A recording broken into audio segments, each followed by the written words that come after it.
Welcome back, ladies and gentlemen, to another episode of Codex After Dark. No pre-show today. We are getting right into the meat and potatoes. My name is Tim. This wonderful guy over here is Jamie. And down below, we have two pretty awesome people. You've seen them before, but they need another introduction. On one side is Sal, and on the other side is Tone. Both of these guys are from Comic Character of the Day. Gentlemen, how you doing today? Doing great. Thanks for having me. Doing good. Thank you. Fantastic. Yeah, thank you for having us. Absolutely. Glad you guys are here. Last week, we had a miscommunication with how we felt about Moon Knight Volume 1. No, we did not. Who was the guy before we even went on air going, hey, we're not going to bring this up anymore? But this week, we're not talking about Moon Knight Volume 1. We've got a lot of polls to show you guys. So let's go ahead and get right into that. First off, let's go ahead and all comment on how wonderful and beautiful Tone looks right now with that. With that new setup profile. Yeah, he is amazing. He is amazing. He is every adjective of Spider-Man you can think of. There you go. Spectacular, amazing, deadly, friendly, Ben Reilly, savage. As long as I'm in this neighborhood, I tend to be in a friendly neighborhood Spider-Man. Okay. Are my tendies done yet? What about my macs and cheeses? All right, so let's go ahead and get this started. I want to show you the trades I got today.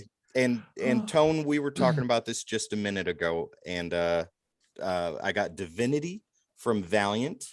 This encompasses issues 1 through 4, and I have never read it. Tone, you've read all 3 chapters to this. Divinity, Divinity 2, and Divinity 3. And you say it's a really good read, right? Yes. Okay. I love Divinity. And maybe just to briefly touch on something that's really a hot button issue in comics nowadays, which is diversity in comics. And there's a lot of angst on both sides. On one side about changing classic characters or introducing characters that don't make sense, and the other side on representation. And Divinity predates this direct discussion. And so that's why I love him as a minority comic reader who's read comics now for 43 years. Longer I always sought out and tried to support minority characters. And so when Divinity dropped by Valiant, I was really like, oh, this looks great and cool. And it paid off in that level. And I'm a huge Divinity fan. I wish Valiant was more prominently known so I could get more Divinity. It's like the hardcore comic fans, we know Valiant, we love Valiant, and Valiant just continues to tell great stories. Right on. And so, but a lot of Valiant characters don't get the popular support that Marvel characters get or DC characters get. And so I love Divinity as a character. Very complex character that's wrestling with some very complex issues. I highly recommend a read on Divinity. See, now that's got me very excited to read this. And Tone, you and I are super duper sci-fi fans too. So even with your recommendation on that, this is something that I'm going to be diving into tomorrow. So review will be coming for this, ladies and gentlemen. Moving on, I got JLA Volume 3. And Rock of Ages, early JLA stuff. So I'm pretty excited about this. I love JLA, especially during this time period. Was this when Morrison was writing? I am unsure. Yeah. Right. Okay. So it's going to be weird. Good Morrison. Oh, okay. But let's rephrase that for a minute. It was good Morrison. And then I got Justice League Volume 1 for the New 52, and I paid $2 for this. Ooh, $2, right? You can't pass that up. The one issue you got from them was $2. Yeah. So, okay, let's move on. My Marvel stuff is very small today, so I will show you Marvel. Oof. Small. Small. Yeah. It is small. And then we will. I got to move my. That looks like my tray. That looks like my pulls for a week.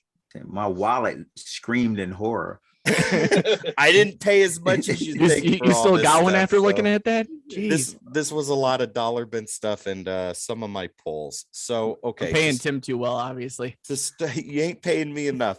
To start it off, we've got Wolverine, and this is issue number 110. So this is during the time when he was adamantium less.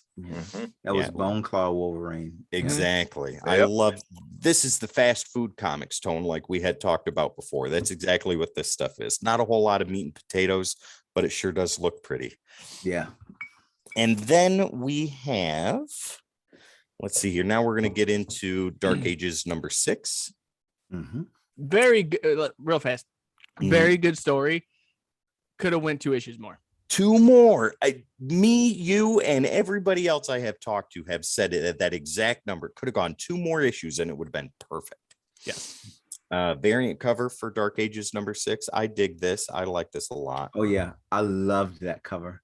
Yeah. I love that Miles. Yes. Dude, I want to see more of that. The Miles Carnage Venom mix. I got Miles in my little stack today, so Moon Knight number 10. Mm-hmm. If you guys are not reading the McKay run right now, you need to. I'm on issue 3, so I'm catching up. Daredevil Woman Without Fear number 3. Oh yeah. So that finishes all of that. Zdarsky's stuff on Daredevil, amazing. As always. Yeah, we got You're welcome, Avengers. Thank you. Avengers 55. So there's that. And then this is one I found in the dollar bin, paid $2 for this. And this is Avengers 24.1. How does that work? I found it in dollar bin, but spent $2. $2 on. $2 in the $2 bin. Yeah. There Just you look go. at the Thank you. cover, Thank gentlemen. you. That's a gorgeous that's a gorgeous vision. Yeah. Isn't it though? That's Well, the only earlier reason why I today, he had grabbed it like back here. So I'm like, is that Ross? Like, and then he Looks brought like it it. forward, and then he brought it forward. It isn't. No. And then the rest of this is all Spider-Man. Wow. And that's from the current run. I missed out on a lot, so I'll flash through these real quick. We got annual number 2. Okay, that's the Infinity. Yeah, Infinite Destiny. Mhm. And then we're gonna go backwards from 66 down. So 66, love the cover. 64. Okay. Yep. And then 63 with that new suit Yep. that he had. Hey, And for then- the suits, go check out, what was it, Our Comic Fans 2 Critical from Breaking the Code, because That's me right. and Tim fought on that episode, and it is my favorite episode. 56 right here. This the variant cover is the spider webbed Spider-Man profile. 54. I love this cover. This cover looks amazing. And that's not a play. It is on words. amazing. Yeah, I was gonna say Absolutely. it is amazing. Spider-Man. But yeah, that front profile. 51.LR. Dig that. Okay. Yeah. Yeah, I like that a lot. And then we have 47. Nice. Yeah. 46. That's where I left off. Sins Rising. Mm-hmm. And then here's 45. I have the Walmart variant cover to this, Nice. but I did not have the regular A cover, so I picked that up today. And then 44. This one looks pretty cool. I dig Yes. that. Yeah. I remember that one. Yep. That was Yeah. good. 43 with Boomerang. Or not Boomerang. Is it Boomerang? Is that who that is? Yeah. That's Boomerang. Yeah. Yeah. Looks like That's around the time that they were like roommates. Yeah. Yeah. And then this is 42. As hideous as that is. Yes. Yeah. That's nice. I like that one. 41. Here's Boomerang on the cover. I love it when they do the word bubbles on the covers. I dig that. That just It kind of makes you takes feel it like out an of actual place. panel. Yeah. Like, See, I'm not a fan of that. I'm not a fan of that. Really? Yeah. Yeah. I want the cover to like be something like that's gonna grab my attention. Like, yes. I that gotta too. pick up that book. Well, know, that this type of one might do it. Amazing right. Spider-Man number 40. Where does Chance rate against, say, Doc Ock? Jonah, shut up. Yeah. See, I that's love that. that's a grab me book. That's a grab me Yep. book. You know? That's amazing right there. This one here, amazing number 39. I like that Oh, cover. I like looks that pretty one. cool. I Yeah. like that one. That's And great. then amazing 37. Where is it? There it is. Yep. No, you couldn't see because you had it like in the fire. Well, it's out Your of the fire background now. keeps overriding. And this one I love. I grabbed this one on the cover, and this is an absolute carnage tie, and this is amazing number 30. I got that one. Yeah. That looks wonderful. That was actually one, I think, an underrated storyline itself was Absolute Carnage. Yeah. Mm-hmm. I haven't really had a chance to get into it, but I plan to. So, okay, let's go ahead and dive into some DC here. Yay. And this is half of it. Oh, dear freaking geez. I thought Sal was supposed to go last because he had like the most cool and here's stuff. The other half. You're here like, here's Wow. 75 I issues told you guys. Whoa. What? 3/4 of this stuff I got in the dollar. Well, bin, welcome so. to Codex After Dark, where we just look at Tim's pools all day. Yeah. So, Like I said, get comfy, folks. Robin Volume 2, number 2, and let's run through these. number 5. Yeah. Early And Tim Drake right there. Absolutely. Good stuff. And Before then all the 143. Yep. And then Robin Volume 1, I have issue number 3 here. Nice. That's with Tom Lyle. You'll know his artwork from Spider-Man. And I didn't know he did Robin. We have some old school Justice League, 246, 252, and 255. So take a look at that. I miss those days. I do too. That's why I pick these up whenever I can for $1. Look at that Zatanna on there. I do not miss those days at all. I used to hate those Justice Leagues. Like, who is this collection of misfits? Right? Yes. Not the Justice League. Hey, you leave the misfits alone there, bro. Like, I was a misfit. I was so ecstatic when the mid-90s came and they dropped the big 7 into one book finally. Yeah. Right on. Robin Volume 1, issues number 4 and 5. The only thing I'm missing now is issue 2. I have those. Yeah. All I'm missing nice. is issue 2 for that. Tim Drake versus King Snake for the first time. Then we have some Nightfall and Night Quest Batman. Oh, yes. This is some good there stuff. We go. Yes. Look at that. Yes. Detective Look at the- 665. Look at the extended cow points on that sucker. Yeah. Were they 6 feet long? Yeah. Kelly Jones. I mean, he's come impaling on. somebody. With the ears alone. That's what I'm saying. Like, he just needs a running start and he can take out all of them. For the casual fans out there that are watching, on that cover is not Bruce Wayne. You see Batman. Yeah. That is not Bruce Wayne. That is Jean-Paul Valley filling in for Bruce Wayne. Is that after the back Is has that been Nightfall? broken? Or is that's Nightfall number 16. Yeah, that's definitely that's Jean-Paul Valley. It is, isn't it? Most definitely. Yeah. See, it's been a while since I read because it. Because look at the face on Robin. He's like in horror that Batman's like ripping this guy's face off practically. I think it was issue 12, the actual breaking of the bat issue. Up here. Yeah. Okay. Well, now we go into Night Quest, which is John Paul Valley in the alternate bat suit, and which we have is awesome. The bat armor. Yep. Absolutely. That's the same one with when he was facing Punisher at one point, wasn't it? Yes. Yeah, because Punisher said, "You're not who I remembered you to be." Yeah. And we have Batman 502, 503, and 507. So let's go ahead and run through those. Yep. Look at that. Yeah. Tim bought Batman. I will never pass up these Night Quest, Nightfall, and Night's End comic books. And like somebody else said about Green Arrow Longbow Hunters, whenever they see them, they buy the whole collection and give them away to people for a good story to read. I will have multiple copies of that stuff. And you can send them to Jamie. People. I have read it. I do not own any.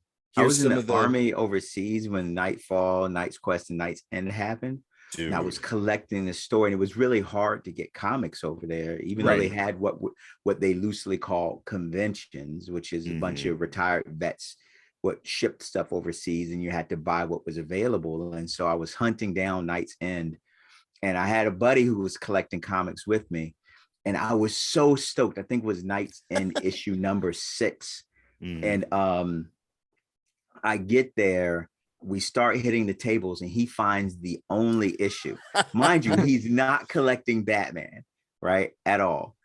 And he's like, hey, I got Knights in number 6. And I'm like, it's the only one here. Let me get it. And he's like, no, I want to buy it and read it. Right. I'm like, you're not collecting this story. And we argued for like a week. Right.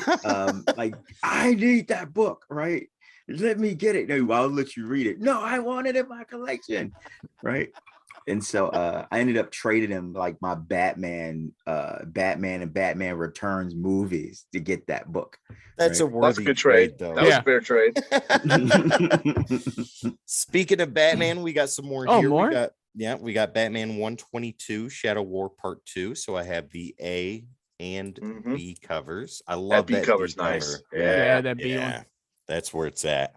We're gonna jump to Blue and Gold number 8. It's the last issue in the series, and I'm gonna start reading this probably tomorrow also, because I've been waiting for the last issue to read it all. My LCS had all of them except for I think issue 4, and I was gonna buy the whole thing until I seen they didn't have issue 4, and I'm like, I don't do broken runs.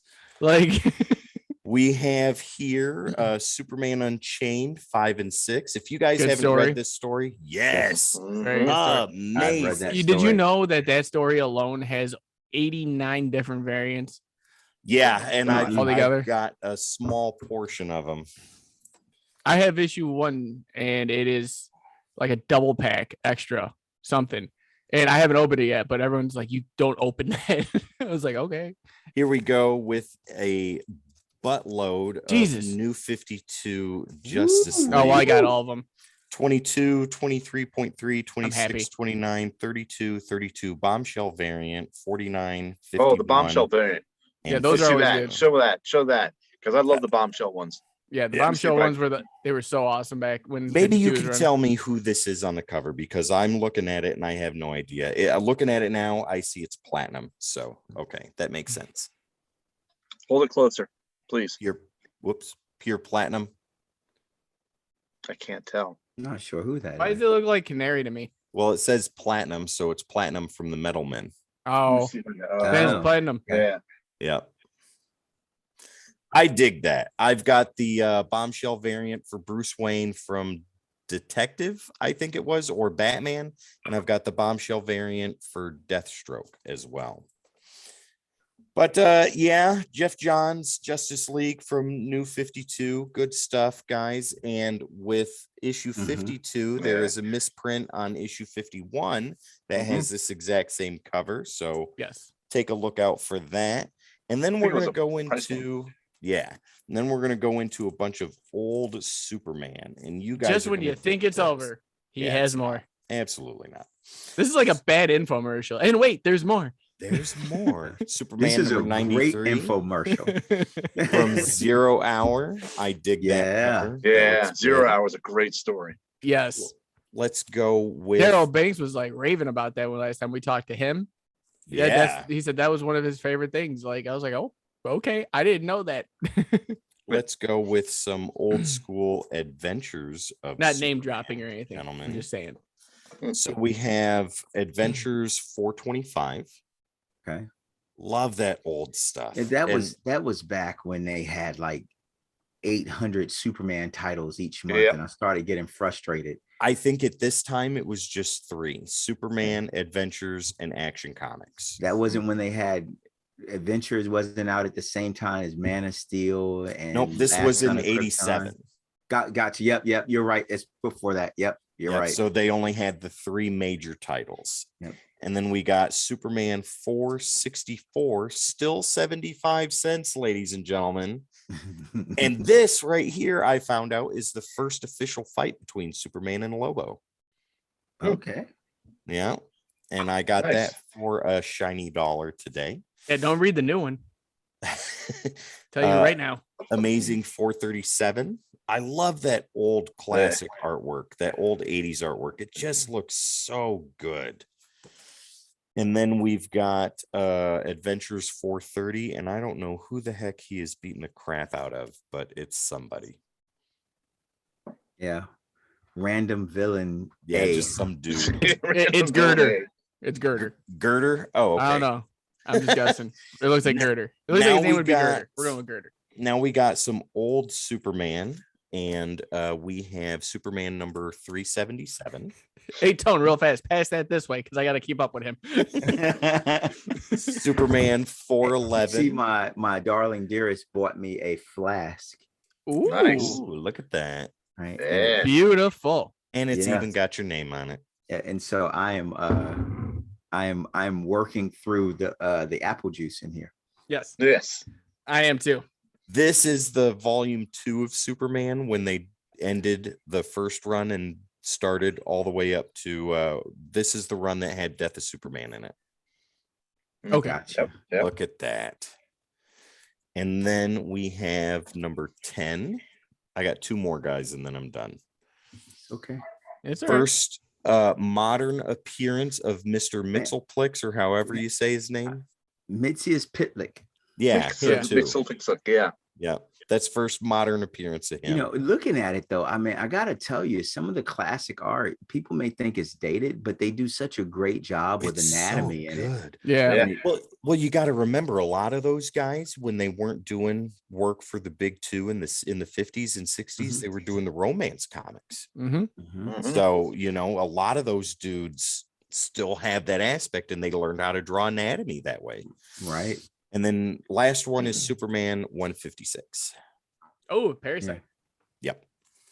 Yeah, you And know, that's seeing the classic comics where they were adhering to anatomical standards and correct anatomy, yeah. you know, really makes you realize how distorted comics can be today. You know. Well, Here's the example. You go back to this one again with more of an anatomically correct Superman and Lois, and then you go to something like this, which is highly stylized. Yes. Yeah, Very much. big difference between the two. well, I was gonna say there was an interview with McFarlane. I Mhm. forgot which interview it was. It's on YouTube, but he was talking about like growing up and trying to create and draw. And he said Yeah. he would sit there, but he would like he'd take the arm, for instance, like the hand to the elbow, Mhm. and he draw just that hand to the elbow in different ways, and learning the anatomy of how it would look in different Okay. components. And then he say that he'd do that for a week. Then the next week he'd do the legs, show how the legs turn, how the ankles should look, Mhm. and everything else. And that's what brought him in to create the characters that he created and how they moved and how they flowed.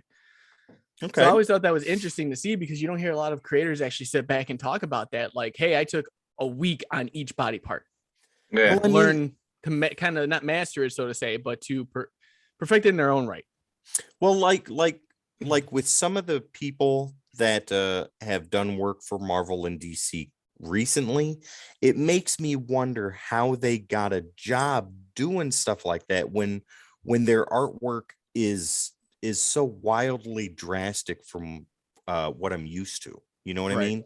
Yeah. Like a lot of the sketch artwork and stuff like that, or the stuff with the super hard lines and demuted colors and things like that. And I'm like, why is this here? And why are they doing this on a major title when that doesn't make any sense to me? You see shading from colorists, and it's just one shade of gray on them, like bleeding off. It isn't like Yeah. a light shining on them, and you can see the different colors forming into it. You just see like yellow.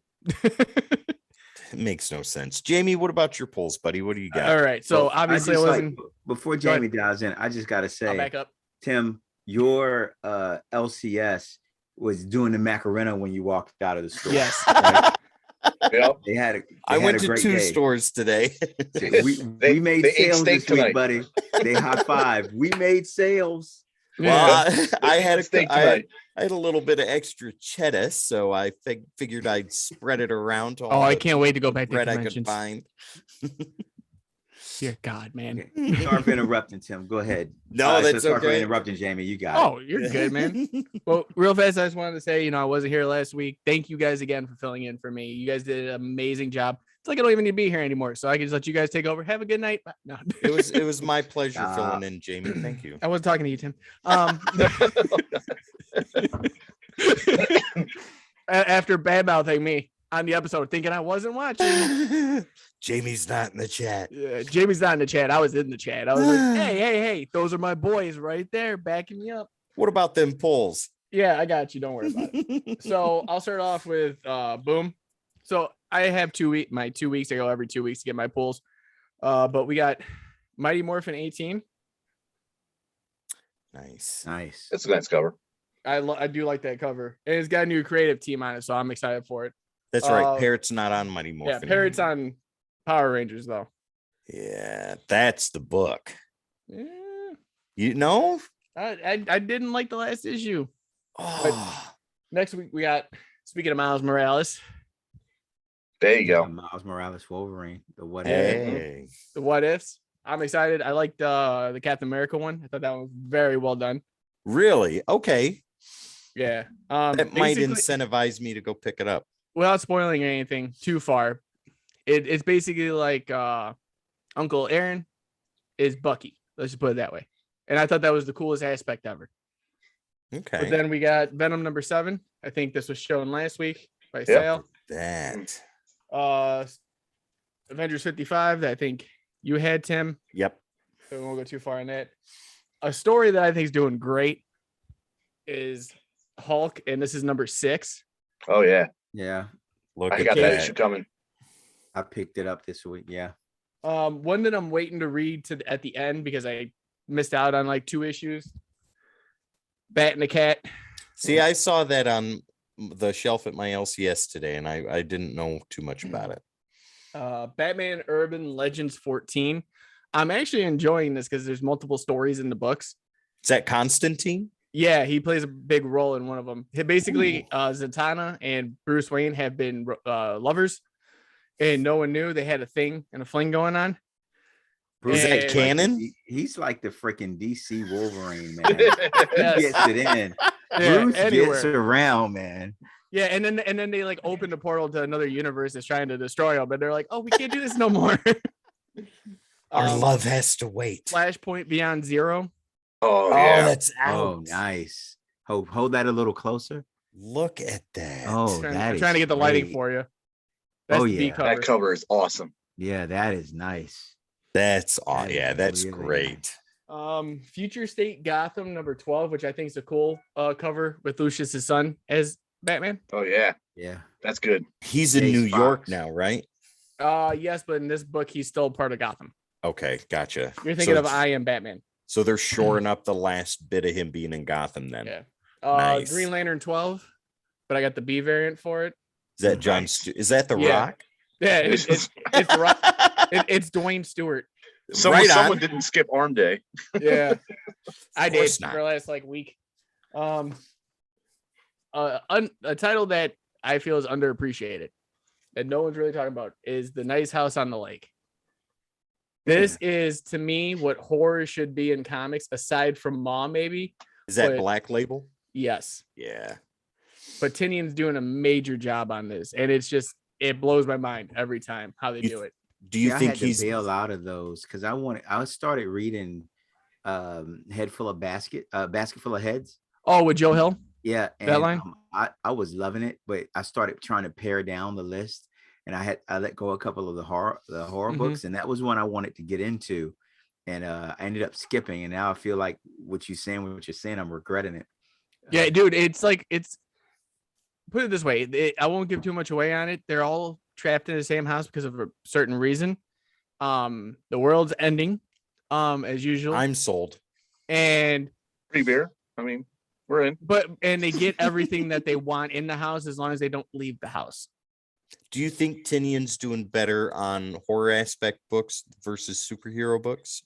I think he's out of DC because his contract's coming up and he's leaving for Substack. And these are his last ones that he's doing. Because Gotcha. Joker ends next week.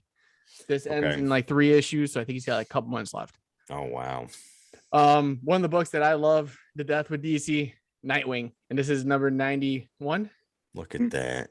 Wally That's West. a nice cover. I like that one. Yeah. So I'm still trying to finish off my new 52 runs, obviously. So I picked up a back issue and as Batgirl 48. Look at that. And I like then that. my last that- book. That's like Bruce Timm inspired artwork. Yeah, my last book is Black Label, but this is Suicide Squad Blaze. You were talking about that a couple weeks ago. Yes, and I actually enjoyed that first issue. You guys can't tell everybody on it, Wow. but I actually enjoyed the first issue. I felt like it hit what the Suicide Squad is, even with the popularity of the characters that are in it at this Mhm. point. But I feel like overall, it's just been the first issue had me hooked. It's only gonna be 3. Let me ask you this: with the Peacemaker in that Suicide Squad Black Label run, is he more John Cena-ish, or is he more unique? It's a mix. Really? Okay. Yes, you get that John Cena feel, and you also get old Peacemaker feel. Gotcha. That's cool. I dig that. But yeah, that's all I got. I don't got Tim's 175 long box. I'm not going to tell you how much I spent today. Tone, what do you got for us today? So this week I start off with Captain America 0. And Ooh, I want to know how that is. And Yes, I love the book. Mhm. And I mean, I love this book. And for anyone who they're taking Cap in a new direction. They're taking the theme of Captain America in a new direction. I don't want to give any spoilers, but it's going to be interesting to see how it works out going forward. But the book has 3 covers. There's a Cap cover. There's a Cap Steve Rogers cover, and there's a Cap Sam Wilson cover, and there's also a wraparound cover. And all 3 are good covers. And I was really torn because I didn't want to buy all 3, right? And classic me would have bought all 3 and not thought twice about it. But the Steve cover is awesome. It's got it's got him almost looks like he's blocking lava, holding it over his head with his shield. Mhm. And the wraparound cover is kind of a classic cover. And I ended up buying the Sam Wilson cover. Look Right? at that. And I just love the art of it. That's wonderful. It looks like a shot directly out of Falcon and the Winter Soldier. I was Yeah, thinking the same thing. And you know, out of the and the crazy thing is, so for this Sam Wilson cover, Spider-Man is the one who always gets the sexy new uniforms, and I feel like whenever they do a redesign of a Spider-Man uniform, they don't miss. But out of all the uniform redesigns I've seen in the past, the introductions or redesigns I've seen in the past decade, I love the Sam Wilson Captain America uniform. I really do. And it was good. It was like what they did with Bucky, like his redesigned Cap uniform, and even when Punisher had it too. Sam's, I think, was the best reshape of the outfit.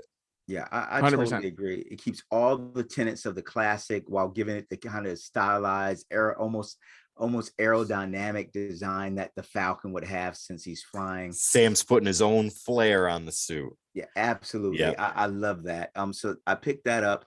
Of course, I picked up the cover B of the Hulk. Yes. That gives the look at Titan Hulk. That's introduced in this cover. So that's cover B for that. Nice. I screwed up and picked up the second printing of Punisher #1, thinking it was Punisher #2. Now I love the cover, and so I was like, oh, Punisher #2 is out. And turns out I didn't notice the little second printing down here on the bottom. Right. And now I was going to say, at my LCS there are stacks of Punisher #1 still sitting on the shelves. Yeah, which is sad, because if you ask me, if you didn't read Punisher #1, if you're a traditional reader who saw the redesign of the logo and said, I don't want any parts of this is more woke BS, if that's what you thought, moving away from the skull, I highly encourage you to at least try this issue of Punisher. I will say this, that ending, yes. If you are a classic fan of the Punisher, it makes sense.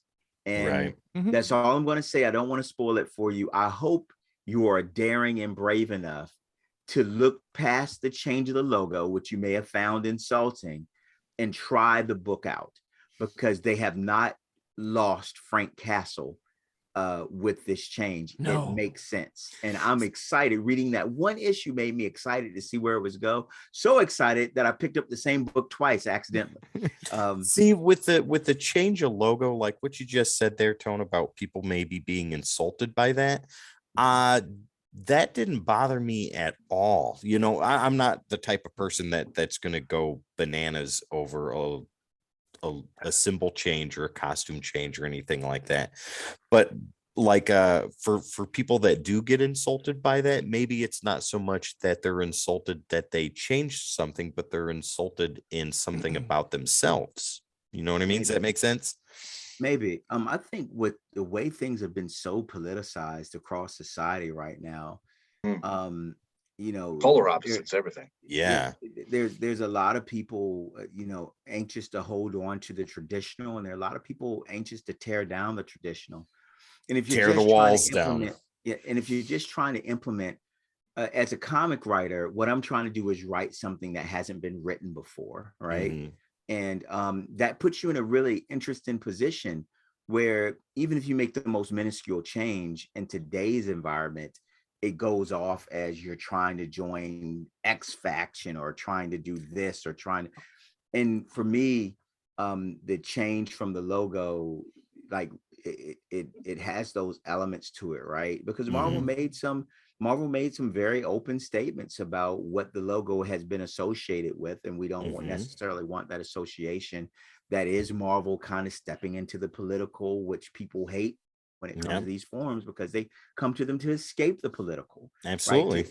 And so and that's a fair assessment. All I'm saying is at least issue 1 was badass. And in the pantheon of changes that they've made, and I haven't, some of them I've embraced and some of them I'm not like. I tend to always like to give them a shot and see how I feel about it. Right on. Punisher did not disappoint. It rewarded me for taking that risk. Right on. So I implore you to take that risk. Well, you heard it, guys. I feel like a lot of people didn't take the risk because of the fact that it's Aaron's. Yeah, possibly. My next book for the day was Doctor Strange, Nexus of Nightmares. Ooh. And I got to tell you, as a Doctor Strange fan, I was not impressed with this book. If you like classic 1960s, early 70s Doctor Strange, this is the book for you. To me, that cover looks good though. To me, this book read like the writer had wanted to say magic style words, like by the hoary host of Hogarth, by Technobabble. Yeah, exactly. By the the Crimson Band Society, the swooping winds of Windsor, right? The lethargic leggings of Lethalos, right? And Dr. Strange, you're making no sense, man. What's going on here? The entire book, and it's just nonstop. And I got to a point where I was like, oh, my head is hurting. Okay, I'm going to chalk it up to you figured if you could put enough of these phrases in there, I wouldn't notice that the story is just a classic kind of open and shut Doctor Strange story with Nightmare and Mordo, and it's all contained into one issue. So something happens, and then this happens, and then it's resolved. So you don't get that a whole lot as self-contained stories anymore. And so if you're a classic fan, I say that's a book for you. If you're not a classic fan, if you're more of a modern fan of Doctor Strange, this may seem pretty thin for you, and also kind of campy and cheesy in its execution if you're not a classic fan. I feel like let me see who's the writer here. This is the variant, this is the cover B. So the writer is Ralph Macchio. I feel like he went for a classic feel here with this style. So I try not to impugn writers because it's difficult to write a freaking comic, especially when you're talking about a monthly. Well, Ralph Macchio is Marvel alumni, so having that classic feel, that makes a lot of sense because he's been around since the curve upward for Marvel. Yeah, exactly. And so I feel like his target for this was not a modern Strange story, but a classic Strange story. Right on. Going back to the roots a little bit. He was fighting Cobra Kai. And those were my comics. Now, everything I had left was a graphic novels. Number one, I picked up in lieu of our Star Trek discussion last week. I found this awesome Star Trek year 5. It's titled Experienced and Lost. Tone, you can read me a bedtime story after we're done tonight. And so they did a comic series where they're talking about Star Trek year 5, The 5-year mission comes to an 5-year mission, end. yeah, and they went through each of the years of their 5-year mission, the initial, and this pulls some of those issues together. It's the conclusion of that series. Gives us the reason why Spock is on Vulcan at the beginning of the motion picture, why McCoy has retired, et cetera, et cetera. And yep, exactly. And I haven't read it yet. And I just saw the cover and I was like, I've got to buy it. And I picked it up right there. Like, who's the company putting it out? This is put out by IDW. Yeah. Right. Nice. And I've been loving IDW's work since the early 2000s. Right. The only time I've ever read anything that is Star Trek related, and I'm sorry that I haven't. It's okay. It was Green Lantern versus Star Trek. I got that. I have it. I have those too. Yeah, that's the only, that and Planet of the Apes they were against. So I was like, okay, I'll get these two. Star Trek and the X-Men.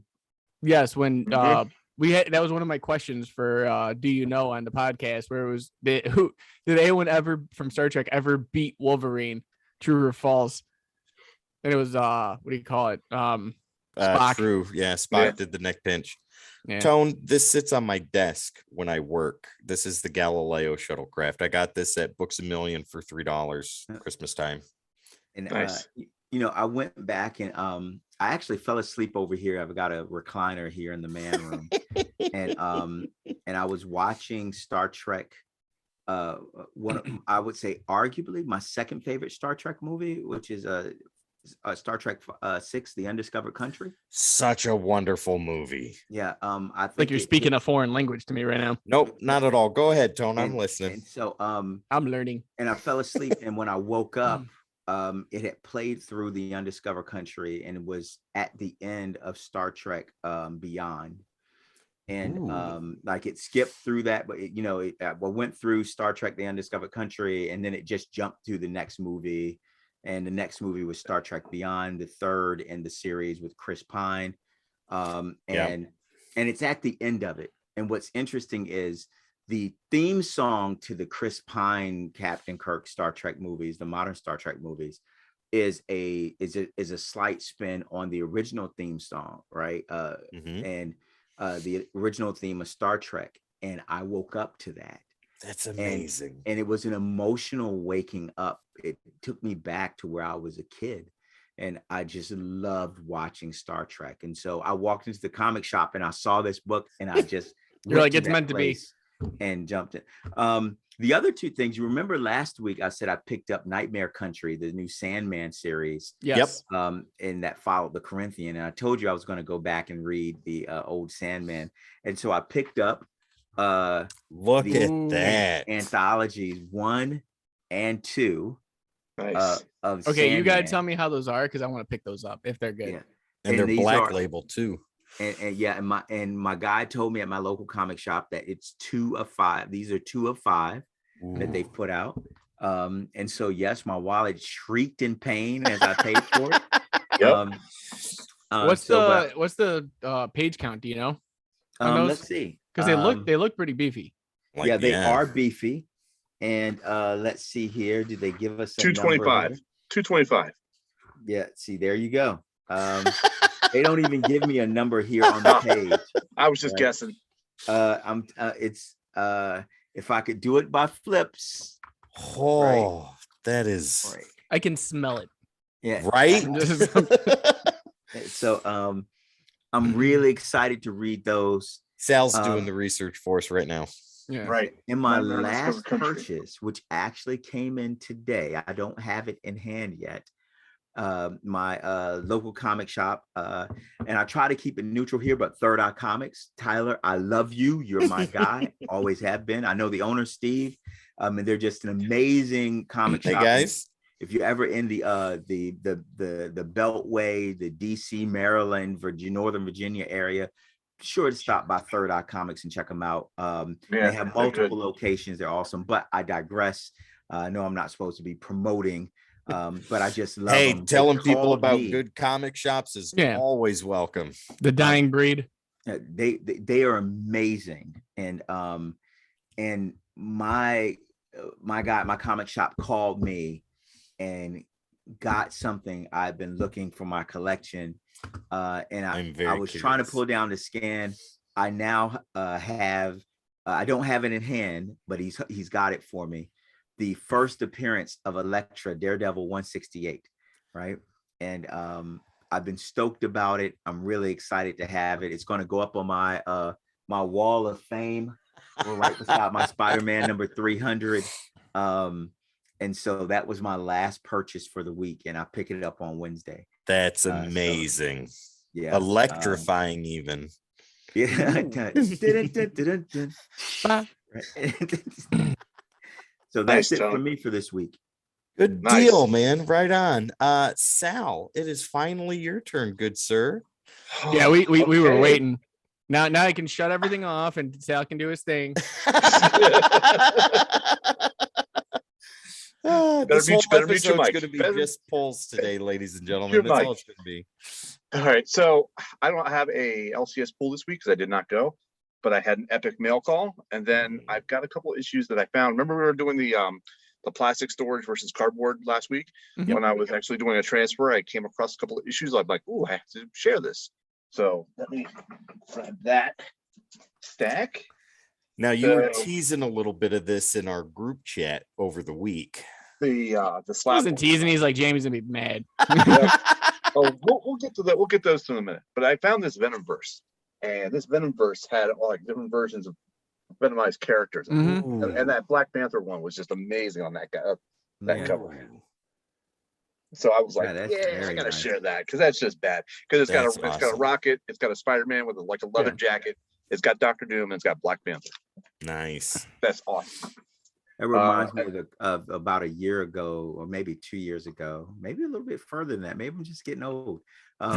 They did the Carnageized cover. Yes. And they got a really cool Black Panther Carnageized cover. So that Venom makes me think about it. Yep. So my next little bits here is that some of the Carnageized ones. We got a Doctor Strange one. Mm-hmm. Oh, nice. See, you segue right in that, Tone. It's like you knew. Because Tone and I, we're there. Yeah. Tone and I, okay. So then we got who we got here? Avengers Forever. Look at that. Yes. Man, that looks amazing. And then we got a Captain America Iron Man. Mm-hmm. Ooh. You got me wanting to go back here, dive in the boxes, and pull out my Carnageized covers. See, I think that's the best one yet. Yeah, well, hang on. We got an Iron Man one. Look at that, man. That is unreal. What they do with the theme covers for the variants, that's good right there. That's a good one. And now here's one of my favorite ones. This is the Shang-Chi one. Oh, nice. Wow. Nice. That's unreal. Well, I like that one. So, all right. So let me go back to, I know we kind of talked about this one briefly last week, but I finally got it in. It's the We Have Demons. Is that issue 2? That's one. Ooh, that's a different cover than I have. I picked this up on a whim because I was just like, the cover grabbed me and I had to buy it. You open up to the first page, and the first page alone is a disclaimer about the blood, the gore, and the violence and everything. And I'm like, I'm sold. I'm in. Yeah. Did you like the issue? Yeah, it was actually a good read. I think it's some of Capullo's best work at the moment. It is. It is. All right. So, Ghost Rider, of course. Mm-hmm. Ooh, is that Danny Ketch? I got that. No. This is not Danny Ketch. Yeah. For the record, that book reads like a horror book. Really? I haven't read it yet. So finally. Yes. I just got these guys in, so we were working on it. It's darker than any Ghost Rider I have read in recent memory. Right on. So maybe it is Danny Ketch. We don't know yet. So we can, no spoilers. So I got the bundle, and I love this one because it reminded me of the classic Ghost Rider. That's for some reason. I don't know why, but that's Johnny Blaze. Yeah. Daredevil extraordinaire. I got the Spider-Man Devil's Reign. Okay. With the rose. Yep. Oh, one more Carnage cover. We got the X-Men Carnage cover. Yes. Look at that. Man, that's amazing. And then I picked this one up. This is the X-Men one with Mr. Sinister. That is a wonderful cover too.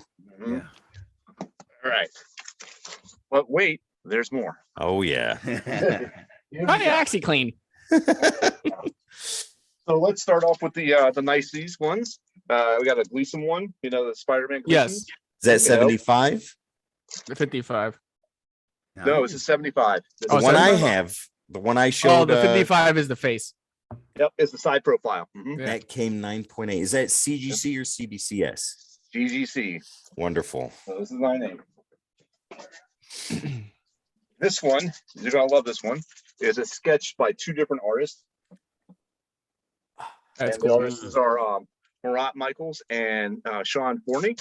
Signature. Sean Forney did the Omega Red side, and Marat did the Wolverine side. Wow. And what's the grade for that?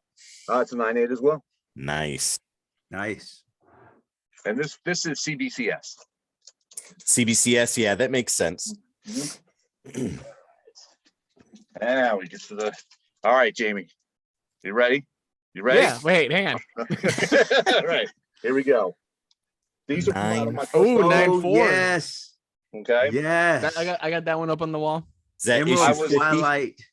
I was actually kind of disappointed it came back 9.4 because this was straight out my personal collection, and I was like, I kept my books pristine. So back to our grading, issues and concerns. How much was this manhandled? When it got to Right. them, I was literally just looking to see if I had it up on my wall. I think I changed it out about a year ago. I have had that book at one time in my collection, but not anymore. I know all the ones that you have right now, Sal, from the pictures, and they're all on my wall. Nice. So here's my other one. 100. Ooh. Yeah. And that came back as a 9.4 9.4. also. That's the one where Kyle goes to the past and stomps the living shit out of Sinestro in front of everyone, right? Because he was like, "You're supposed to be affected by yellow." He goes, "What are you talking about?" Yeah. I don't know what that means, but I'm just gonna hit you. What was it? Sinestro's like, I could see the fire in this guy's eyes, like, and it was like, he's like, I've never seen that before. All right. So I've got my amazing Spider-Man 361. Yes, I have New that standard one. Yes. direct. So- Ooh, these are great pulls. Okay, so there's a horror story behind this, not this particular issue, but this issue, because I sent it off to a facilitator I sent my personal copy off to a facilitator to get signed and graded. Unfortunately, it got lost. Oh, I don't know what happened. I've tried to reach out and connect with that person, and we're not going to talk about that. I'm sorry. So I man. found this came through another facilitator, and I said, let me buy it right now because I want it back in my collection. yeah, So I hear it. that's All right. 7.0 is pretty I'm good sorry though. you went through I'll that. take it. I'll take it. So here we got a good one, Captain America Annual. It's an 8.5. Classic cover. For the record, over here you can't see it. I have the image of that signed by Mike Zeck, right? Nice. Who drew Mike Zeck's one of my favorite artists of all times, and I met him at Baltimore Comic Con. Nice. He was really cool, and he signed it for me. I've got it stuck to the wall on this side of the room. Dude was the king of covers and interiors in the 80s. Yes. Yeah. Oh yeah. All right. Here's another personal one. Black Knight. Oof, look at that. This is volume 1. And this one came back at a 9.0. That's great. That's gold right there. Yeah. That's nice. That's nice. All right. And here's the one that's going to give Jamie wet dreams for the rest of the night. Here we go. Oh. Oh. Oh yeah. Oh yeah. What'd that come back as? A 5. That's amazing. Yeah. So That's Jamie's quality on mute there. right now, ladies and gentlemen. Wait, this what? will be going up on my wall, and I think I'm gonna. Or I don't know. or it's gonna go in the postal service to Jamie's house. I'll give you my address after this is done. Yeah, don't think so, pal. Don't think so, pal. Tell No, you I what, know. I'll send it to you for free if you pay the shipping of $5,000. Ladies and gentlemen, we're gonna have a GoFundMe for Jamie to get. No, like I was saying in chat though, because I do want to send some stuff out to get graded. I definitely want to send out my Kilowog first appearance, Mhm. and I sent which I didn't think of before. Well, I never thought could happen, and I sent it in chat too. I don't know if you guys Tone seen it. I know you and Dan did, and maybe Tim, but that Carnage Eastman variant. Mhm. I never thought Eastman would do anything besides turtles. I remember you talking about that. Yep. And you've shown it to me on a separate occasion. Yes. That thing was like, I'm like looking, I'm like, does that say Eastman on there? They're like, yeah. I'm like, is that's Carnage. He knows that, right? I have added 2 books to my small but growing collection of books I want to send out to CGC. And the 2 that I added is Batman Harley Quinn and Marvel Superhero Secret Wars #1 with the printer error in it, where you have blue Galactus instead of purple. Yep. Oh, I didn't even know that existed. Yeah, I didn't either until a couple months ago. As well. I have one of those as well. Yeah. So I call it his bedroom pajamas. So, you know. There you go. So guys, if you have Secret Wars #1 from the 80s, take a look inside, see if it's got the blue Galactus instead of the purple Galactus. You have me diving into my Secret Wars box down here. Well, gentlemen, that is my collection. That's what I got. Gentlemen, that was a wonderful set of pulls and mail calls all around, and it only took us an hour to go through it all.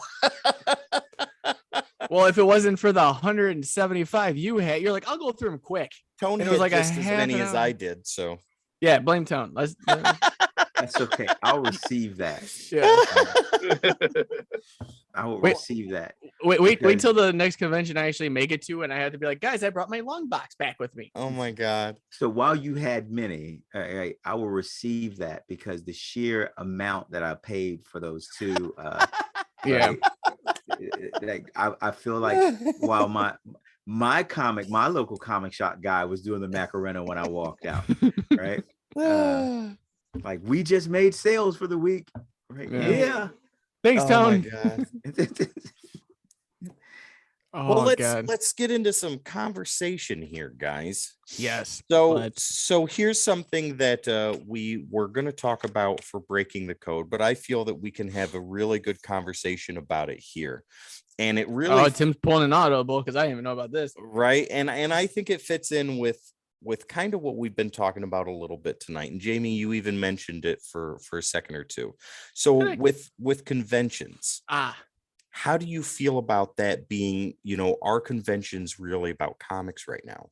Or like with the pandemic winding down and conventions starting to come back in, do you think that they are going to focus back on collections and comics and collectors, or do you think they're going to gear more towards the multi-marketing like television, movies, action figures, et cetera, et cetera? Tone, why don't you go ahead and start us off with your thoughts on that? I spent so many years in Europe. I did not hit my first convention until I arrived home in 2016. And that was Baltimore Comic-Con. Mm-hmm. And I was very excited at Baltimore Comic-Con because I felt like it wasn't too big. It was easy to navigate. I got access to so many amazing writers and so many amazing artists there. I was blown away. With that being said, the subsequent years, as I hit Baltimore Comic-Con again, New York Comic-Con, Awesome Con, which is also here local to the Beltway, Hampton Roads Comic-Con in Virginia Beach. And so I started trying to pick up what I came to sense was some of the Comic-Cons, when kind of your premier artists don't really hit them, turn into these kind of casual, they kind of start catering to the casual fans, right? Mm-hmm. And they're more about the cosplay element and bringing in anyone they can from kind of general pop culture to keep the event alive. Now, I understand the necessity for that, but as a comic fan, it really watered down liquor for me. Right? Okay. Not top shelf. Yep. And so kind of the vendor appeal kicked up. We're here to sell you shit. Right. And the comic appeal dropped down. Mm-hmm. And it made me start avoiding events relatively quickly. Okay. And now the bottom line is that they need to make money, man. And the pandemic's over. And as a comic fan, I'm going to be there front and center with my dollars, trying to keep my industry alive, right? But man, I hope that they don't overdo I hope they don't overbake the whole cosplay aspect, right? Where you get so many hundreds, if not thousands, of casuals that the people who are the beating heart of the community kind of get pushed out to the side. You need that fresh blood. You need it in here, and we want them in the field. We want them loving these properties.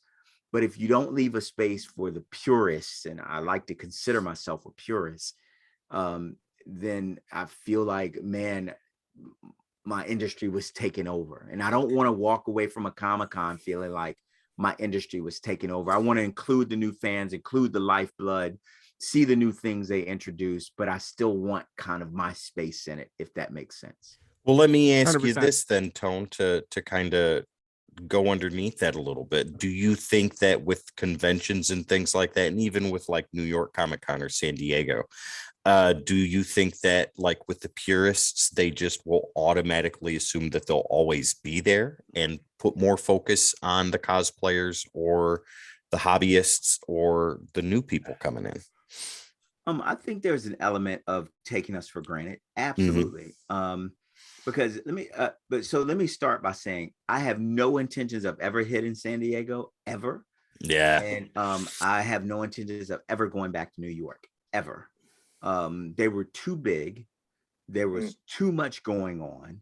There was the prices were too expensive just to get into that area. Like, they know they've got you by the cojones, and these are the two big events, and we're going to milk it for every dime we get out of it. And I feel like I was almost spoiled at Baltimore because it's not one of the premier events, but I got access to so many amazing writers. I just walked around every day giddy. I mean, I got to sit down and talk. I don't mean meet. I got to talk to Mark Waid at length. Yeah. I got to talk to Ron Martz at length, right?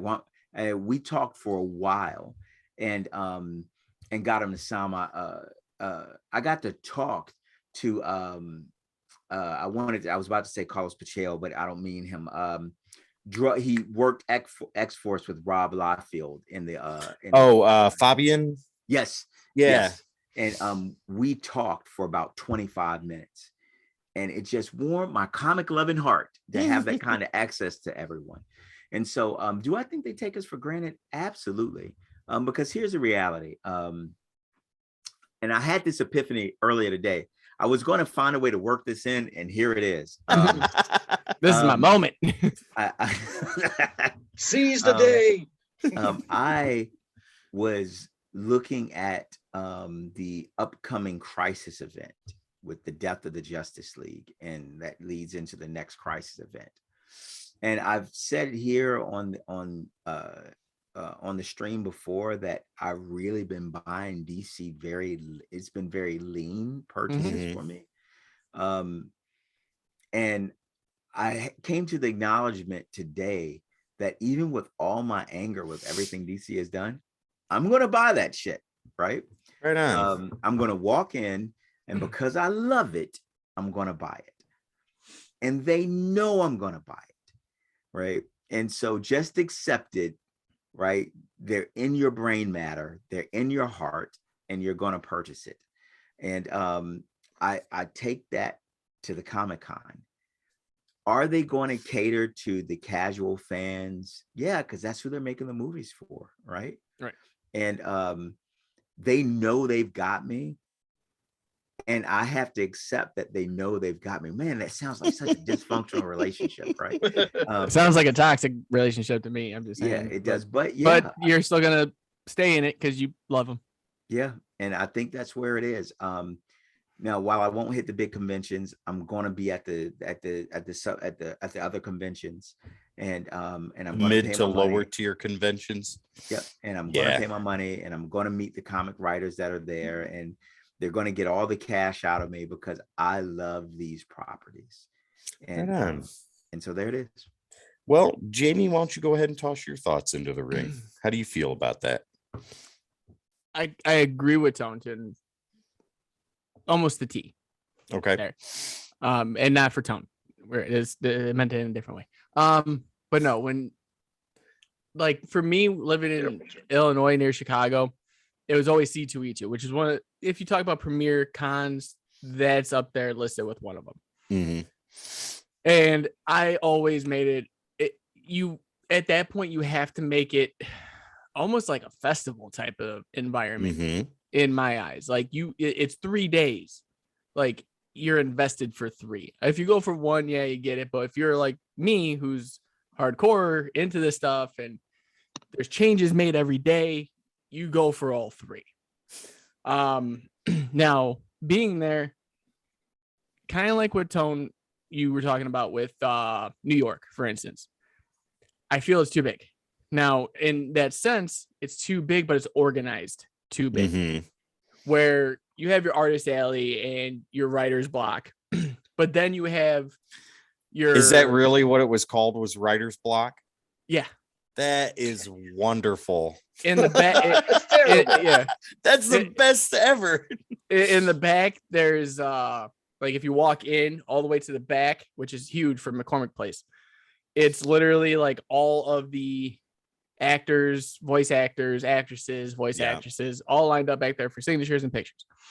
But then the mainstay is all your vendors with comics, pop, Funkos, everything.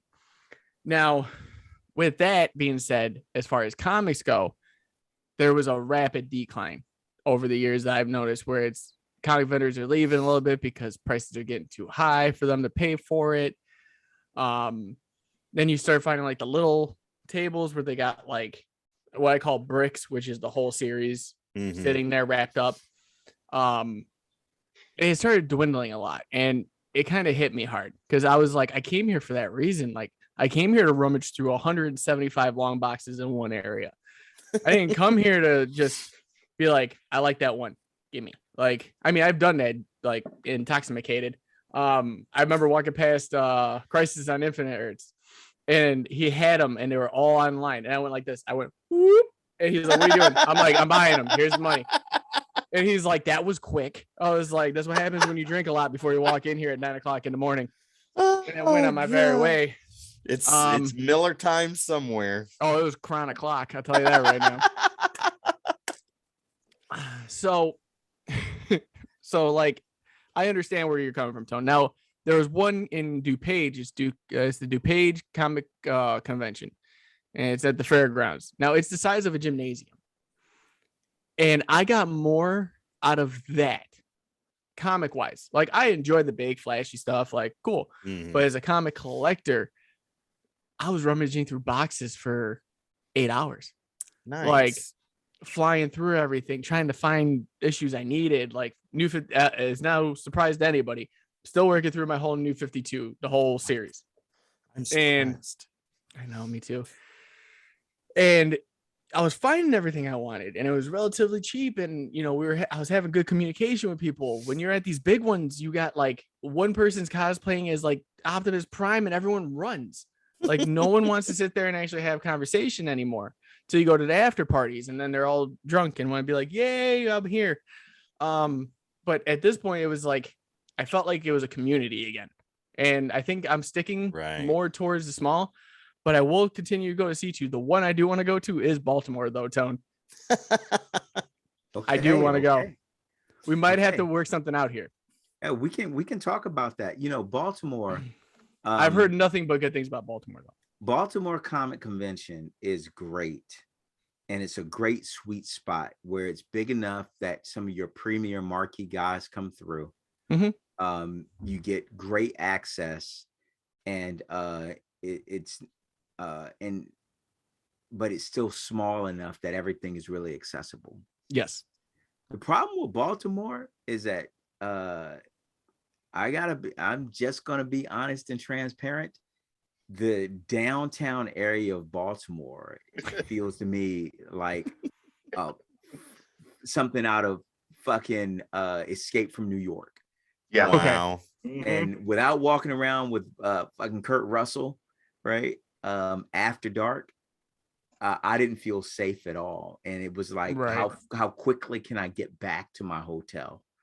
Okay. And it felt like that every day, to a point where my wife and I are kind of like, oh, right. The convention itself is great. Mm-hmm. And if you're actually down at the docks and like at the Hard Rock or at any of Yes. the restaurants around there, I felt great. But just walking, traversing the distance back to the hotel region, I felt that threat. Now, to be fair, I can't speak to crime rate or any of that. I'm sure it's not a crime-ridden area. I'm just talking about my emotions and how I felt At that moment. Yeah. And dude, Chicago's no easy place to walk through either. Trust me. Yeah. The only cool thing is we saw George Takei walk by, and he was waving, and he's like toodles, gentlemen, and I'm like, yes. Engaged. I was like, he just said that to me. He was looking at me, but he was thinking of you, I think. But he was looking at me. Score. That is a score right there. We were walking because we always get the connected hotel, so we never had to like actually go outside to get into the actual place or in the convention. So we'd be connected, just walk right in. And there's this place called Fat Pour, and I love the place. Great food, great brewery. But we were walking there, we were walking back, and there's George Takei just walking by, and we're like, George, and he's like, toodles, boys, and I was like, yes. That is wonderful. Perfect. Oh, but yeah, that's my little story. Sal, why don't you go ahead and give us your comments on this topic at hand? Top George, do it. I can't. Thank you, ladies and gentlemen. Have a good night. So I've not been to many cons. I go to a lot of the smaller ones here in Frederick, near me, and I've had bad luck with timing on the Baltimore Comic Con, so I've never been. It always comes at the time I'm going to go on my vacation to the Outer Banks. So it's like every single time something F's with it, and I cannot go.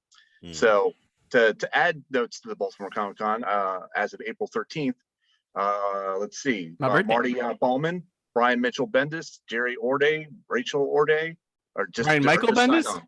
Brian Bendis. Brian Michael Bendis. Yeah. Yes.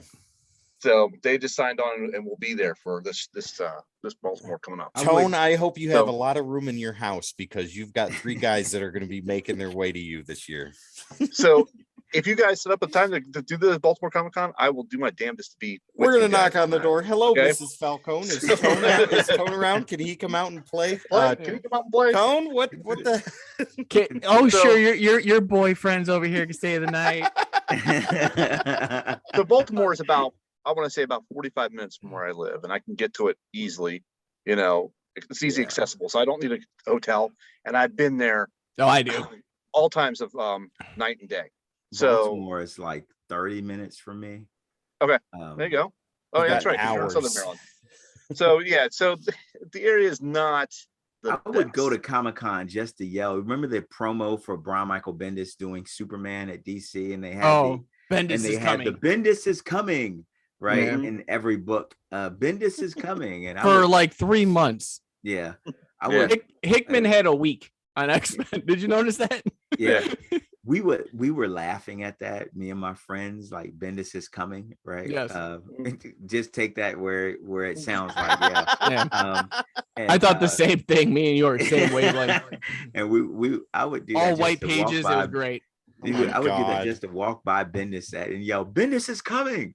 Right? And so my friends would get a kick out of that. But you can tell we're pretty lowbrow. Lowbrow humor is the best humor, though. Our adolescent in our humor. So I did go to Awesome Con a few years ago, and that was good. It was a big mix of a lot of everything: Funko Pops, action figures, comics. There was even a huge T-shirt vendor there, if I remember right, as well. And it was well and good. It wasn't bad. And I'm unfortunately not the type of guy that wants to dive through 175 boxes. I'm not. No, I'm going there. I've got a specific titles I'm looking for. If you don't got it, I'm moving on. You know, I don't. You are not a convenience store browser. You are. Nope. Oh, and you're there for gas and a soda, and you're out the door. To get to what I was saying, it wasn't like 175 boxes of if you don't have it. Like the 175 boxes thing was not categorized, so there was no real organization to it. So you had to go through for me. Like that drives my OCD nuts. If you can't take the time to put your comics in order, then I don't want to deal with you, because that means you don't take care of them at all either. And if I'm not buying crap issues from you, so Yeah. so the OCD in me will be driven mad by that. So I mean, I check out a lot of stands, and I did meet or did chat briefly with Frank Cho. He was Nice. there. Very But I nice. mean, it was at the end of the day, I was completely tapped out, and I love this stuff. And I'm like, I'm sorry, I cannot buy anything from you today. He was like, oh, there's no problem, man. It's all good. And we chatted for just a few minutes, and then we moved on. But that was pretty cool. Did you see his cover of Dr. Octopus and Aunt May that was making the rounds? Yes. Oh man, dude knows how to start a conversation, and I will say that much and that much Yes. Yep. Thank you for making me throw up a little bit in my mouth too. Like, that. oh, my eyes. He makes me do that every show. I can't like, unsee that now. It's like, babe, pass me the salt so I can pour it in my eyes. Oh my exactly. A little salt Exactly. for the wound there, bud. Mhm. So to echo everybody's comments, I think the bigger cons are going to be more flashy. Yes. So there's going to be more of the flashy stuff there than just comics. So that's why I want to stick to the smaller ones, because I feel like there's more comic vendors there. I don't mind the other stuff. It's fine. It's what you got to sell. It's what you got to make business on. That's great. But I'm there for a specific reason. I'm looking for specific issues. I got my CLZ app open. I'm ready to go. Let me, you don't got it. Okay. Nice to meet you. Moving on. That type of thing. I'll throw my my opinion into this conversation. So I have only been to a handful of conventions. Two of those being Wizard World. One was Lexington Comic Convention, and some smaller ones. The two Wizard Worlds I went to was Wizard World Chicago and Wizard World Nashville. Now, with the smaller conventions, like everybody here has said, those are great breeding grounds for conversation and really getting into the community of comic books, right? And I think at that level, maybe a tier or two above is where they really put the emphasis on collecting and getting into stories and getting into characters and really discovering some new things. Now, with the Wizard World shows, like Jamie, what you said, those were organized. Those were heavily organized. Right. Chicago was good. I met Stanley in Chicago, and I got a wonderful Stanley story that I love to tell 50 million times in a day. And I met George Perez there too, and that was absolutely wonderful. That's awesome. Yeah. I don't know if I've told you guys, Jamie, I'm sure I've told you. Yeah. But I told you the story of me meeting him hungover by accident, so it was great. George Perez, when we got in there, when I was married at the time, it was me, my future ex-wife, our kids, and my aunt. And Well, he says it. Me and my future ex-wife. Like, yeah. That's what I say about every girl I meet. My aunt and her daughter. And as soon as we got in there, like, I had done the research, I had gotten the books, and I was ready to go. And I told my ex-wife, I said, we're going to see George Perez first. Who's that? Do you want to get divorced now or in a couple of years? Let me know. We chose the latter. So yeah, as soon as we went in there, like, Ethan was little, like I think he was 2, maybe 3, and we put him in the stroller and cruised, and we got up to George, and it was like right at the tail end of him having a whole bunch of people. And we stood there and we waited. We were patient, and as soon as we came over there, I mean, he's got the button-up Hawaiian t-shirt, the Hawaiian shirt, and all that stuff, and that big smile on his face. And he looks right at us. He says hello to me first, hello to my ex-wife, and he looks right at the kids and just starts talking to the kids. Hey guys, how you doing? What are you doing here? What are you looking for today? Are you having a good time? Dude went hard interacting with my children, and it was amazing. And he was so warm and so comforting and very polite. and listening to everything that the kids had to say.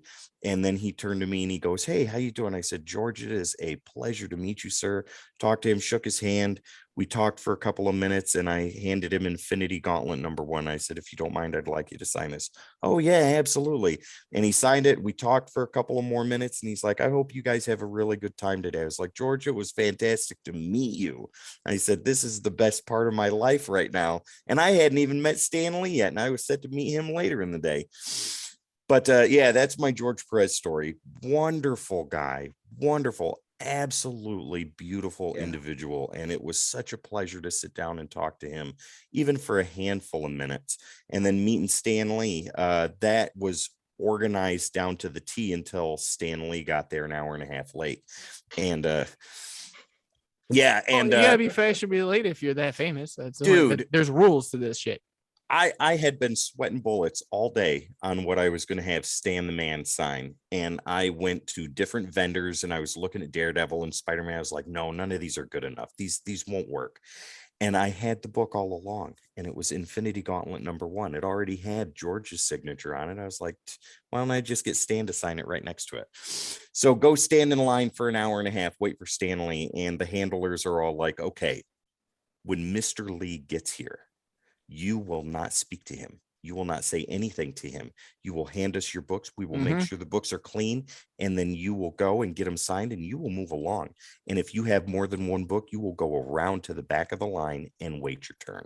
And we're all like, boo, no, we don't want to hear any of that. And these people were hardcore and they're like, Mr. Lee will be here in 15 minutes.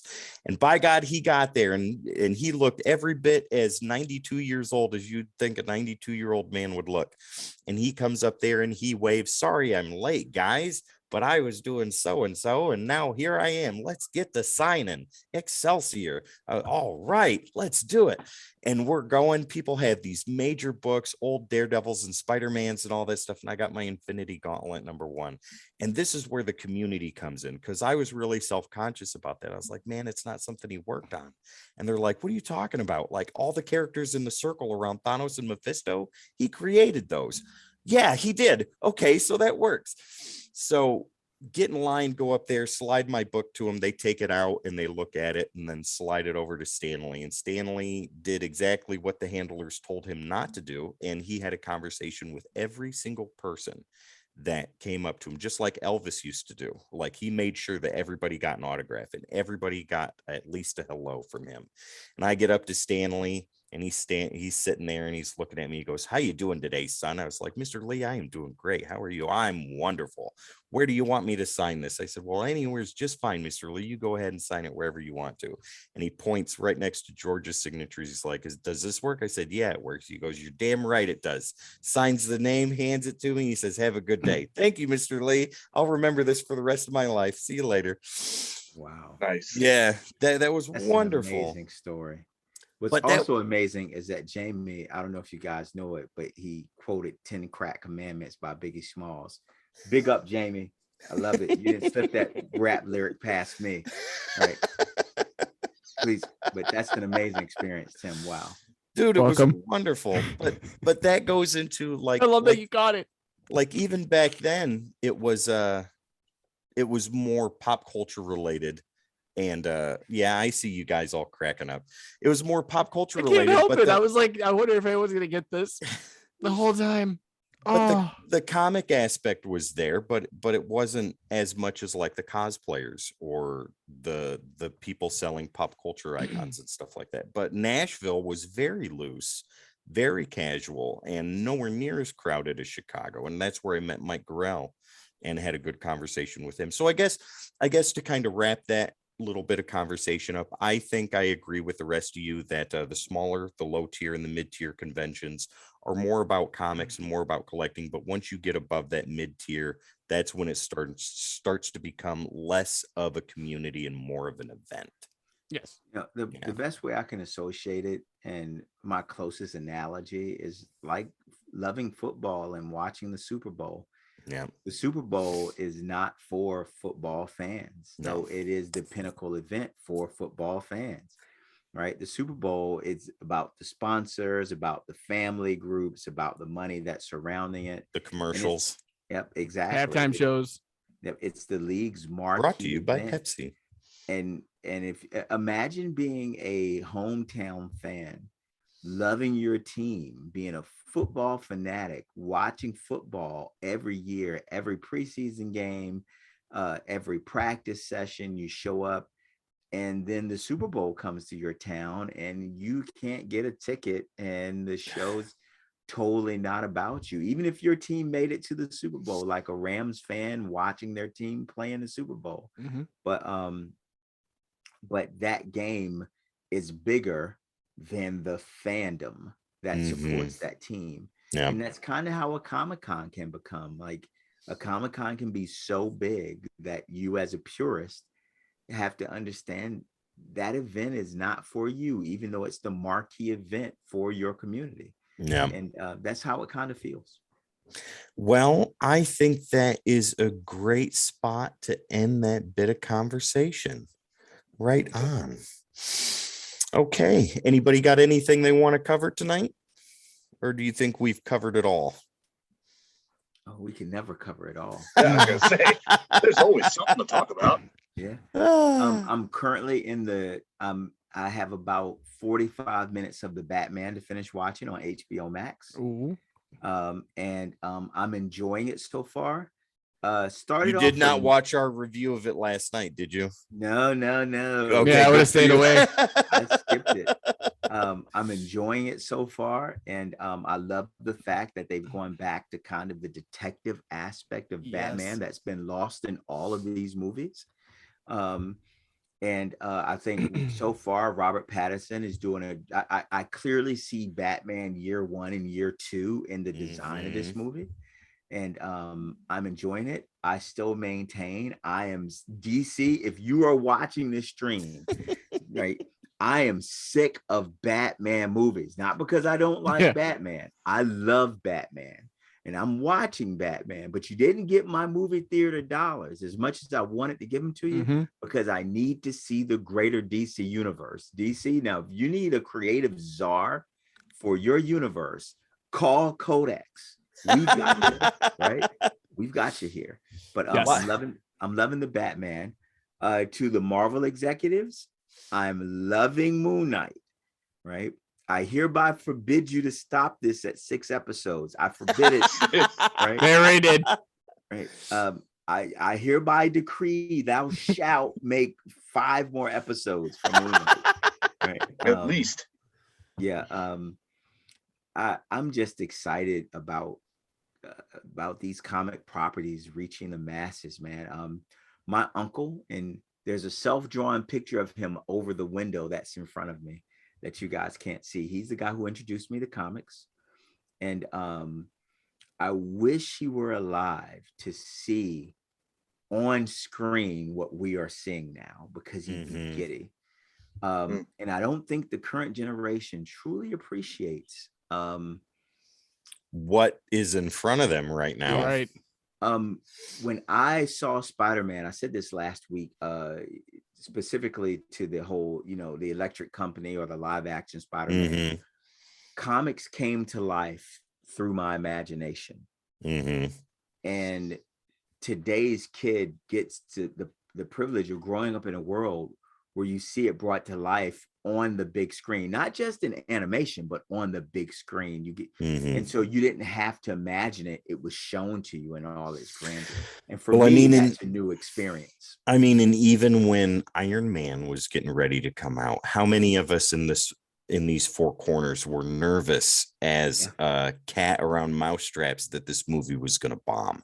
Yes. Right. We didn't know, because I didn't like Iron Man at the time. So I was like, hope it does. Well, what expectations did we have, though? We had low budget Marvel movies, and then, the Sam Raimi stuff. Bring back Dolph Lundgren. The Bryan Singer X-Men movies and things like that. And the fall starts with Fantastic Four. When Iron Man came out, we were like, is this going to be another one? Is this just going to be Iron Man alone in the Marvel universe? No.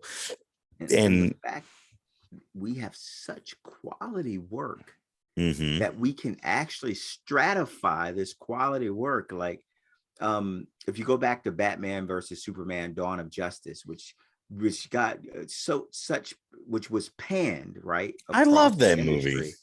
And I say, if this movie comes out a decade before, we are screaming it's the best comic movie of all time. Do you remember an I Am Legend with the poster in the background in Times Square? Yeah, very much. I do. Very much. I got giddy when I saw that. Like, oh my gosh, is that real? Is that for real? And so, did you guys ever look up real fast? Sorry to cut you off, Tony. Did you guys ever get a chance to see the lineup for the original Justice League movie? No. Real fast, after we're done here, Google or the original Justice Sal's League on it. I'm Googling it right now. And the cast of the original Justice League movie sounded fantastic because that was circled around what they showed on I Am Legend. Really? Because I know the director, because they were going to come out I Am with Legend. It was going to be like a pseudo live action / animated movie. No, they once they showed that was a precursor to what was supposed to come out. Really? Okay. Yes. What's his name? Didn't he do Happy Feet? No. No, was that not the same director? No. No. I'm trying to remember who is supposed to be. George Miller's uncast, unmade Justice League movie. Yeah, that's the one. George Miller. He did Happy Feet. Okay. I didn't watch Happy Feet. I have kids. I've watched Happy Feet. Sal, I'm sure you've watched Happy Feet too. No. Okay. There's something about me, guys, you got to know. Being a hockey fan, there's one thing I hate the most. It's Penguins? The Pittsburgh Penguins. Okay, so I will not watch anything with a penguin in it. My daughter's not allowed to have any penguin toys. There's no penguin paraphernalia in this house whatsoever. No Batman Returns? Not even. A Batman Returns is about the only thing. Not even a Christmas ornament that has a penguin on it that looks cute going down a slide. No, nothing. Okay. And my older brother, he's a Pittsburgh fan, and he has a really nice signed Mario Lemieux jersey on his wall in his basement. It's really beautiful. That's nice matting and everything. And every time I'm over at his house and I'm in his basement, I take the picture down and I'll hide it somewhere in the house, like in a closet, the laundry room, wherever. And he calls me like a couple days later. Is like, where the F is my picture? And I'm like, I didn't touch anything. I don't know what you're talking about. What are you talking about? I don't know. There was nothing on the wall when I was over there. That type of thing. Sal, I know how you feel because as a Michigan State fan, my arch nemesis is supposed to be the Michigan Wolverines, but I don't mind the Wolverines. I absolutely despise the Ohio State Buckeyes, whoever they are. Like the chocolate covered peanut butter balls. Ohio State Buckeyes. I don't call them Buckeyes. I call them chocolate covered peanut butter balls because that's exactly what they are. And they're not Buckeyes. I will never, ever call them a Buckeye in the history of my life. And I have family that lives in Ohio. And if you're watching this now, you know exactly what I'm talking about because we don't talk during college football season because Ohio State Buckeyes fans are jerks. And I can't stand them. You work with one. So, guess we're going to be taking a extended break during college football season. Oh, you mean I'll be working and you'll be sitting at home doing nothing, watching these guys lose. So I was at a game and it wasn't even a Pittsburgh game. It was, I think we were playing Nashville, and there's a guy behind me dressed head to toe in Penguin gear. And I ignored him, but he's there drunk and he's screaming, blah, blah, blah. And I'm like, my wife's like going, just calm down. Don't pay attention to him. Just relax. She's like, I didn't bring bail money. You're not going to do anything. And I'm like, well, I'm fine. I'm fine. And I get up to go get some beer or whatever, some chips and stuff like that. And he's with all his friends and he just wants to give me a fist bump.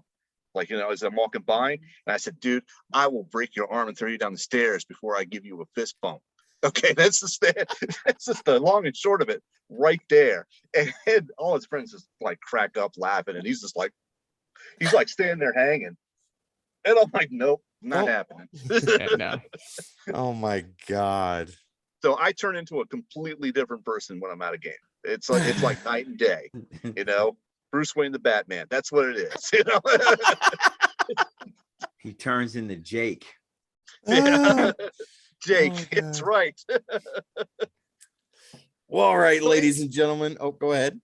I was going to ask that. The last episode of Moonlight. Can we talk a little bit about that? Oh yeah, let's get into it. Let's go ahead and do it. Because when I was watching that, I loved the episode, by the way, and I liked the end of it. And I've watched the episode now 3 times.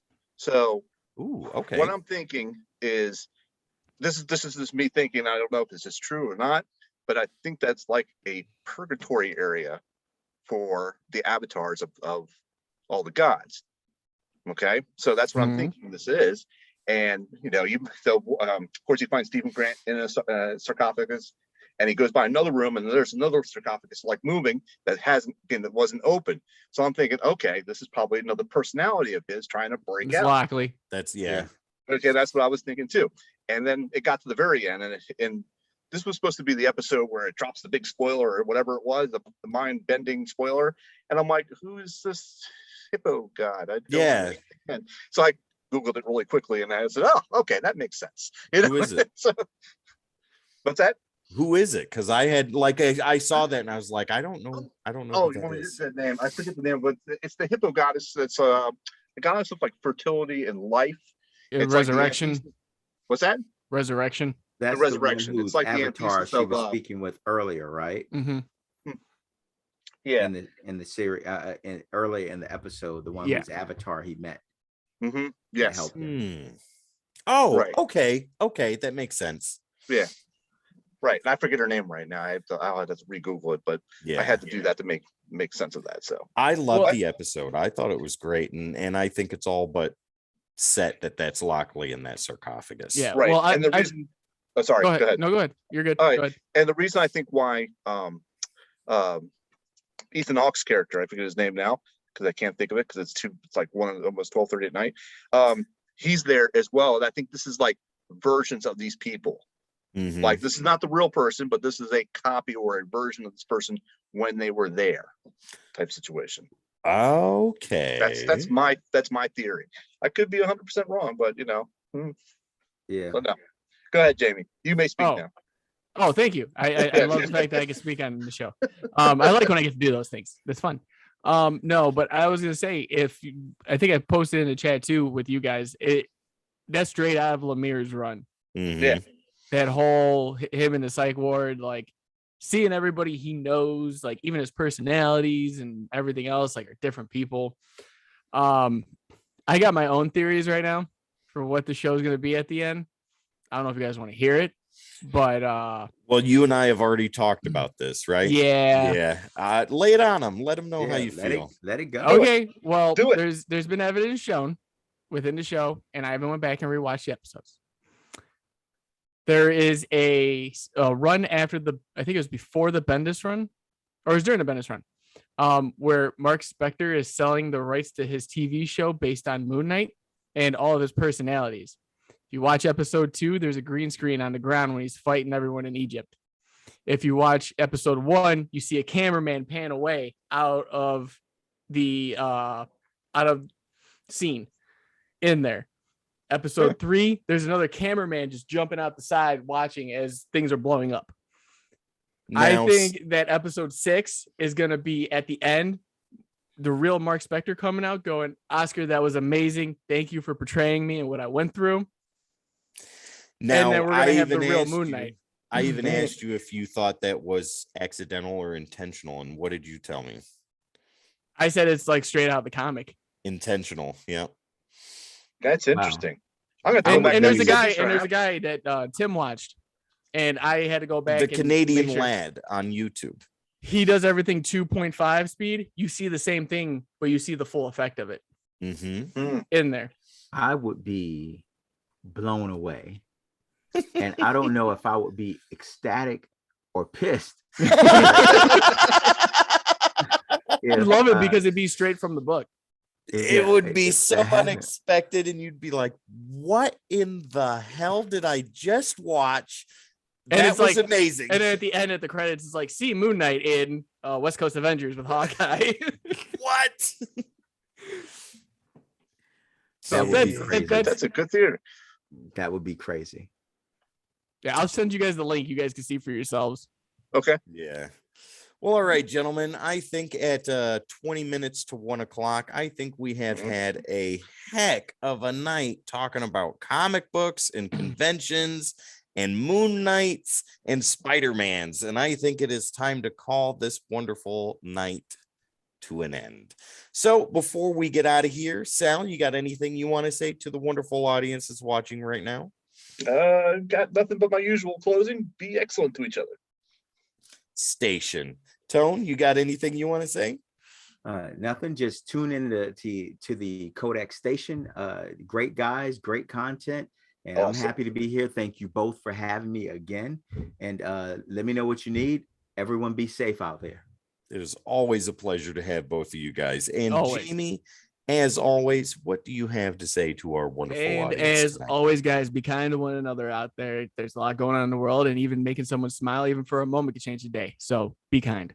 And make sure you guys follow us. We're trying to get affiliated here, 50 followers, and we can do that. We've already hit everything else we needed. I just want to make the community grow, guys. It's a great one. Same thing for Comic Character Today, where these guys are down here. You can find them in that group as well and chat with them. As always, guys, I will see you in the next one. And once again, ladies and gentlemen, do not forget, please, to find us on all the socials: Facebook, Instagram, Twitter, right here on TikTok, over there on YouTube, on Discord, and everywhere, right here on Twitch. All you got to do is type in the Codex Station, and that is where you will find us. Don't forget, Wednesdays, we have the podcast. That's 6:30 Eastern, 5:30 Central. Fridays, we have live streaming Breaking the Codes. We have Codex Gaming throughout the week and the weekend.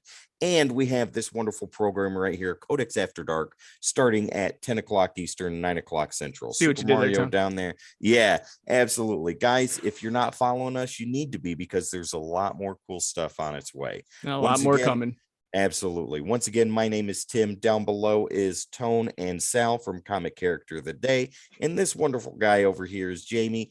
This is Codex After Dark. We are the Codex Station, and we will see you next time.